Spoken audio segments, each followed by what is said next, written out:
My name's David Chudnovsky. I'm here today on behalf of the Community Advocates for Little Mountain.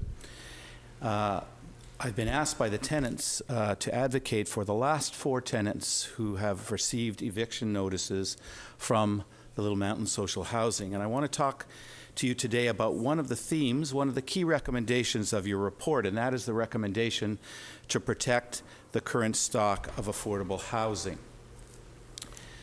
The Little Mountain story is instructive in that regard because what's happened at Little Mountain over the last number of years is the exact opposite of the protection of the current stock of affordable housing. You know, I'm sure, that in 2009, 220 units of social housing at Little Mountain were demolished, and you also know, I think, that people began to be pushed out of Little Mountain long before that, in 2007, and that housing has still not been replaced. Representative of your planning department say that maybe the new housing will begin to be built in 2014, assuming the deal between the province and the proposed developer goes ahead. So there are, 7, 8, 9, 10 years of time that will go by, assuming this proposed development goes ahead, while those 220 units of affordable rental housing don't exist.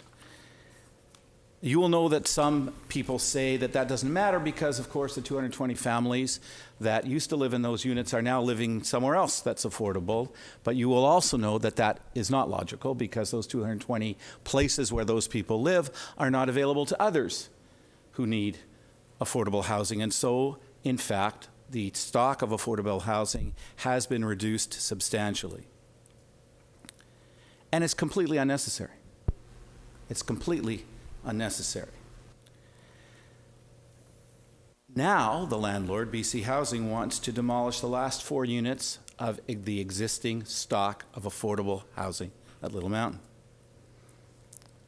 What possible justification is there for further reducing the current stock of affordable housing at Little Mountain? It's more than 15 acres. The proposed developer now finally, after 5 years, says that the project will be done in phases. You have said that in the first phase, this replacement social housing needs to be done. Why in the world can't the people who live in these 4 units of the existing stock of affordable housing stay where they live until their new units are built?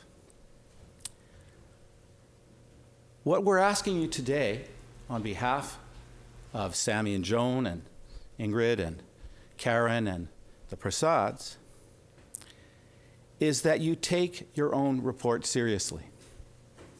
That part of your report that refers to the protection of the existing stock of affordable housing. It's not philosophy. It's not an abstraction. It's not theory.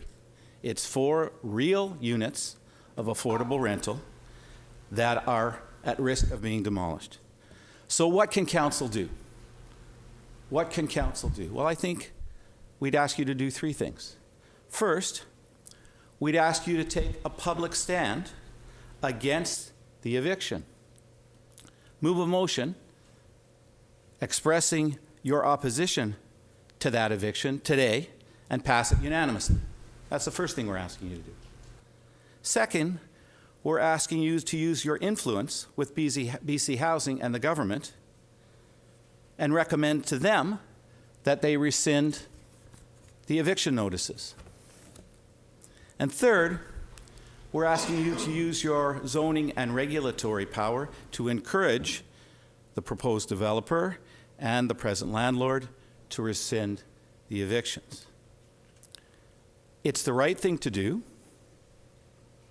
The right thing to do is to take your own report seriously, stand with the tenants, stand with and support the existing stock of affordable housing. But it's also a symbol, and I think an important symbol, that this council says to future developers and to future redevelopment of social housing, that never again will we have a situation where we redevelop social housing and those people in that social housing are forced to move twice, that the planning that's done for future social housing, and I'm not only asking about future, you've heard what we're asking for now, but the symbolic effect of this is tremendously important. You need to say today, we encourage you to say today, never again will the tenants at social housing, when that social housing is redeveloped, be pushed out of their homes and be forced to move. Thank you. Thanks, Mr. Chudnovsky. I don't see any questions. Oh, there's Councillor Carr. Ooh. Just made it. Actually, you didn't, but I'll let you go. Thank you, Mr. Chair. Well, I don't have a problem saying that I stand against the evictions.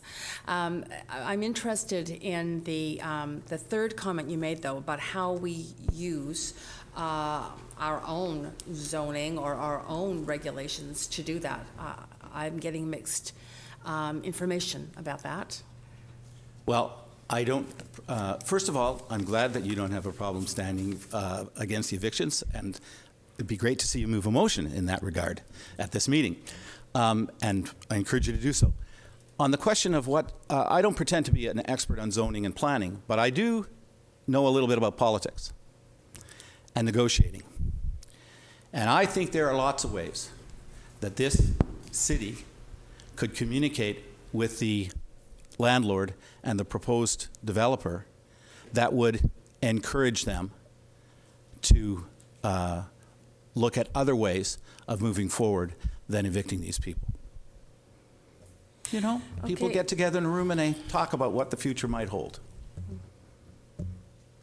Sometimes it's difficult to do redevelopment. Sometimes it goes faster. Okay, I have one other question. On the actual report that's in front of us, the final report from the Mayor's Task Force, recommendation or priority action number 13 is to evaluate the city's rental protection regulations, our rate of change policies, to provide ongoing protection. Would you support us doing that? Yeah, I think the rate of change bylaw is very weak. Okay. And that it should be strengthened. I think it should be strengthened to begin with to include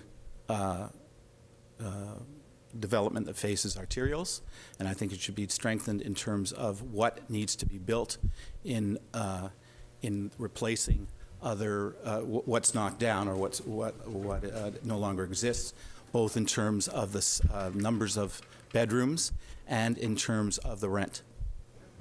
What would you give us in terms of advice as to how the process should unfold? If we were to proceed with that, how would consultation look in your mind? Well, I think that I have some, though I don't agree with everything that everybody has said here, and sometime we should have a beer and talk about some of these other issues. I'm here on Little Mountain today, but I think that the concerns that people have expressed about consultation are heartfelt and legitimate, and I think that without getting into the substance of your report, which is a whole other question, I think that council has to take account of those feelings that people have.